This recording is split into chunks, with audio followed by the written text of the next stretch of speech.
Hi, welcome to the Elevating Aesthetics podcast. I'm Brittany Perez. And I'm Megan Theus. And today we're talking about self-love. And we got these cute new t-shirts. We love merch. So this is the back, Self-Love Club. And we have some more things coming. We've been doing merch. Our patients love it. We love it. I think it's a fun way for us to express ourselves. Yes. And speaking of self-love, we actually just worked out. That's why we're in our gear. And looking a little sweaty. Yes. Glistening, actually. Glistening. We're glowing. We've actually really been trying to prioritize our health. Yes. And Britt and I have been really trying to go to the gym more, focus on what we're eating, except last night. We did go to Gather. If you've never been to Gather in Atmore. It's amazing. It's so good. It's fresh. We had a little of this, a little of that. Of course, when we go places, we can't help but order one of each dessert. So yes, it was delicious. I am still dealing with a rash that I've had. It's eczema, and it started for the first time a year ago. So that has even made me more inclined to be on a health journey because I think that I have a lot of histamine response and a lot of inflammation in my body. I can see it in my face. I can feel it in my body and my joints. So we're starting fresh today and, taking the supplements, going to the gym, drinking the water, taking the NAD. Yeah, and also getting you back on your low dose of your tirzepatide because I really think that helps with the inflammation so much. And I have so many patients that don't necessarily need to lose weight, but they're inflamed and they have autoimmune stuff, even just like PCOS, and it helps so much. So we're going to get you back consistent with that.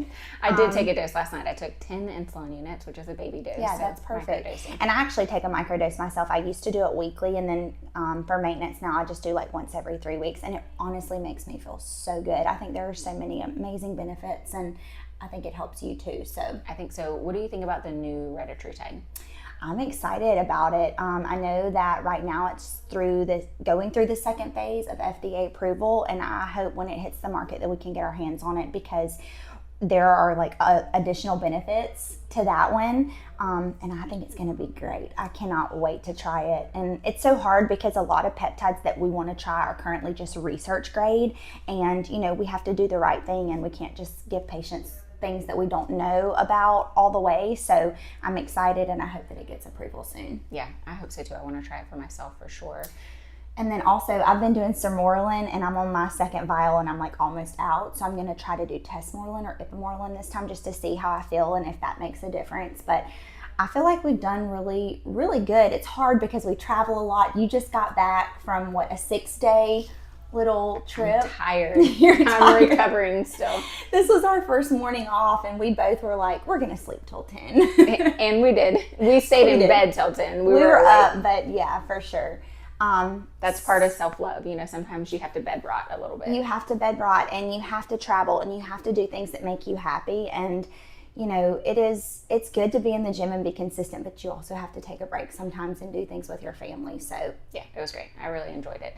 I actually just got tagged in a post on one of the Facebook groups, and it was just saying how she's been in business for a few years and she doesn't know how to balance. And we've talked about that enough before, but it was just saying how she has 2 small kids and a husband that works a lot and trying to find that balance. And I think that it's never going to be 100% at work and 100% at home. It's just knowing that you show up as best as you can in both of those roles, try to, plan ahead and all those things, but you really have to take care of yourself to take care of others. Yeah, for sure. And I mean, as much as this makes us happy, there are things that we have to do for ourselves with our friends, with our spouses, with your kids that also bring you joy in a different way. So I think finding that balance is hard, but once you do.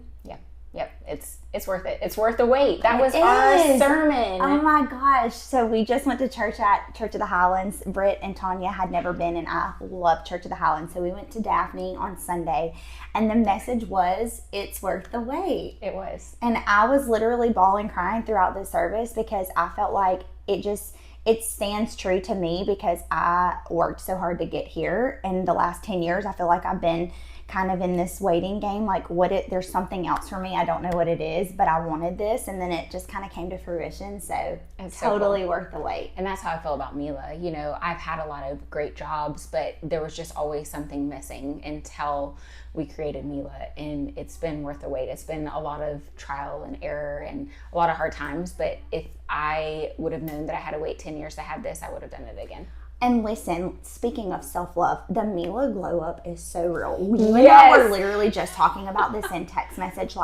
you know, my nurse Lauren, she's so amazing, and she's been trying to get pregnant for years, and then she gets a job at Mila, and she's surrounded by so much support and love, and she gets pregnant with twin boys. That was her 5th round of IVF. It was her. She's been trying for 3 years, and it was her 5th round, and then she gets a job here, and literally a few months later she's pregnant with twins. And you know, and then there's me. People are constantly like, oh my God, you look so different, you look so happy, like, what are you doing? And I'm telling you, it is this place. There's just something so positive about it. And then look at Haley. Obviously, you know, weight loss meds and going to the gym and all these things play a part in it, but being happy on the inside and like taking care of yourself, it really shows on the outside. Yes. And I think that's one of the cool things is we are all really hard workers here, but we all try to work only 4 days a week. Like, all of our staff gets that 3-day break, and I really, really believe that one extra day of working per week can really take a toll on you. And I think that the whole U.S. should be on a 4-day work week. Yes, and kids in school too. Yeah, I agree. I think that it would really kind of, especially with how the way that we do it, being off on Wednesdays, it works so well because it kind of breaks my week up a little bit, and it gives me that day. This past Wednesday, I laid mulch in my yard, you know, went and had lunch with Ty, spent some time with him. So it really makes a difference. Yeah, I think so And too. speaking of self-love, we do want to talk today a little bit about the trends that we've been seeing on social media with DIY treatments. Talks. I've seen people do fat dissolver. I have seen people doing Sculptra. Really? I haven't seen that There is apparently a website that you can order from on TikTok, and you can like Not the teach TikTok shop. You can teach yourself how to do Botox, which is not something that I would be doing if I didn't have the training. Like, I cannot imagine, like, could you see me with a brow like down here or like up here? Not to say that as providers we can't, you know, give a patient a ptosis or something, but It's imagine like doing it yourself and not knowing what you know. I think that that's the thing, and that's also true, you know, with people that are just getting into the field and they take a 1-day class and they open their own business. They just don't know what they don't know.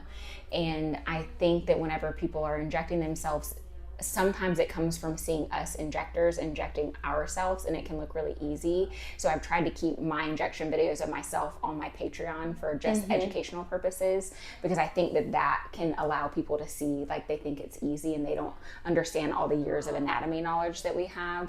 I actually had a case, it was probably 5 or 6 years ago. She was a nurse. She ordered some dermal filler, I think off of Amazon, and she wanted to correct her under eyes, and she injected it into the fat pad, like in her eyelid, and nobody would touch her to dissolve it, because you have to realize if you are using a foreign product, we as a provider also don't want to correct it, because we are risking that liability because we don't know what it is.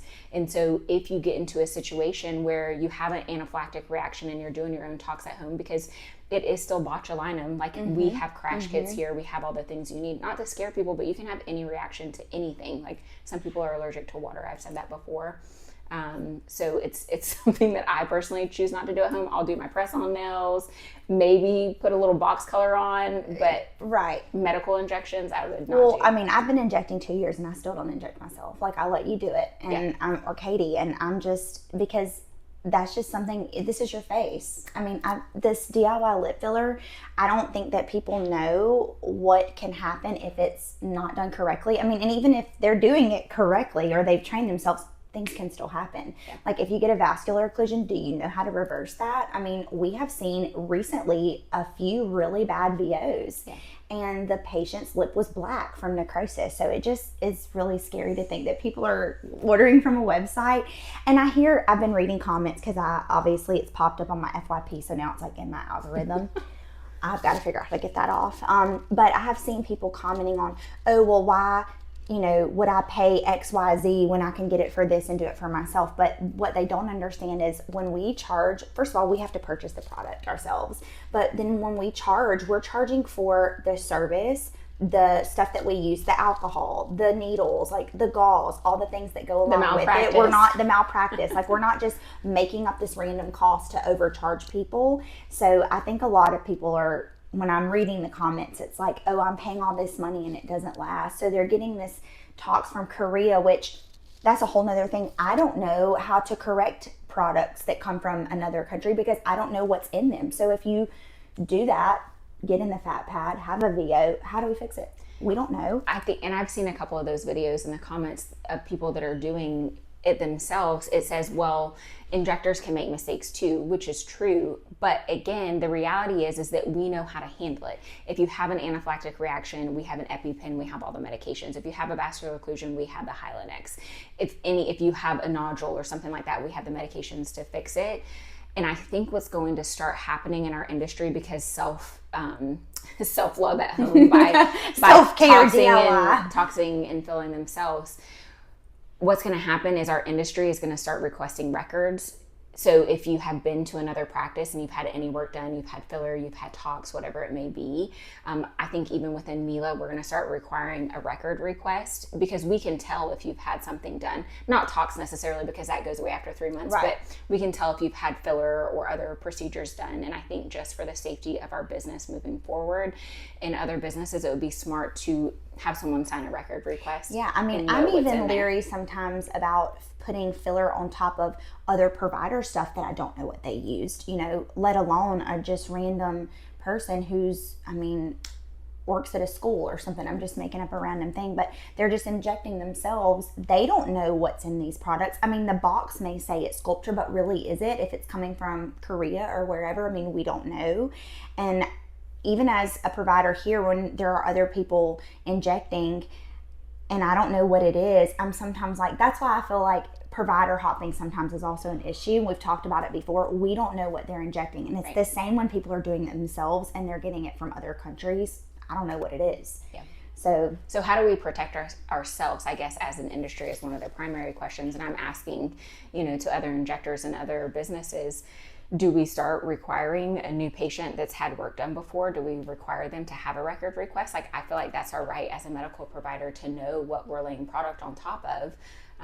What's your thought on that? Yeah, no, I totally agree. And then if it's, that they've done it themselves, tox is one thing, but I'm personally not comfortable injecting on top of a filler that I don't know what it is. To me, it's the same as these places that we talked about previously that are injecting with these pins and they're putting filler in that they're with pressure, because that's scary, because we're taking on the liability. Yeah.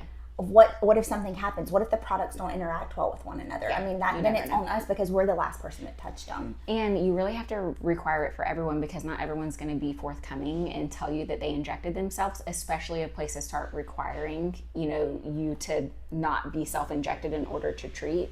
So I think really the only option is to require records, because if you as a patient refuse to get records from your previous business, then that's a red flag to me. You don't have to request the records to be sent to Mila per se, but you can request the records to be printed for yourself.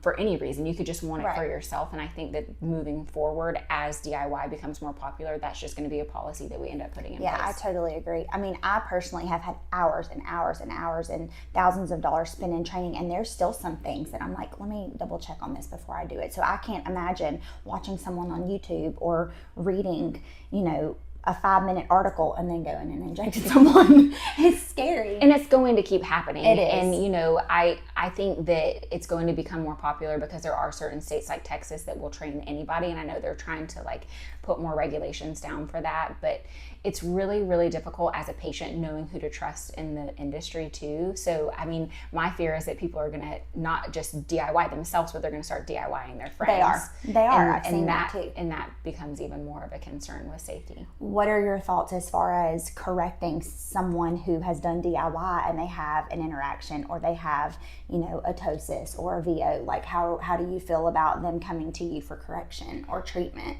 It really depends on the situation. If it was a medical emergency, then I would obviously send them to the ER. I would direct them to the ER for, now when I say medical emergency, I mean like an allergic reaction, like anaphylaxis. If it's a vascular occlusion, the emergency room, unfortunately, is not going to know how to handle it. I was literally just about to say, when you were talking earlier and you said, what if you have this happen at home, if you have anaphylaxis? Yeah, they can treat that at the ER, but my sister is an emergency room provider, and I have asked her more than once, what would you do if this patient came to you and they had a vascular occlusion from a provider, let alone from themselves? And she's like, I wouldn't know what to do with that. I guess I'd have to consult a vascular surgeon, because the hospital does have Hylenex on hand, but it's for infiltration of vancomycin. It's not It's not an meant for indication. Yes. Yeah, it's not meant for And having they don't orgasm. know how to correct it. I mean, just because they're a physician doesn't mean they know how to manage a VO. We've ran into that before. So, I mean, it's just scary because you don't know. I mean, you could send them there for anaphylaxis and they would know how to correct that, and I'm sure they could do epi and things like that. But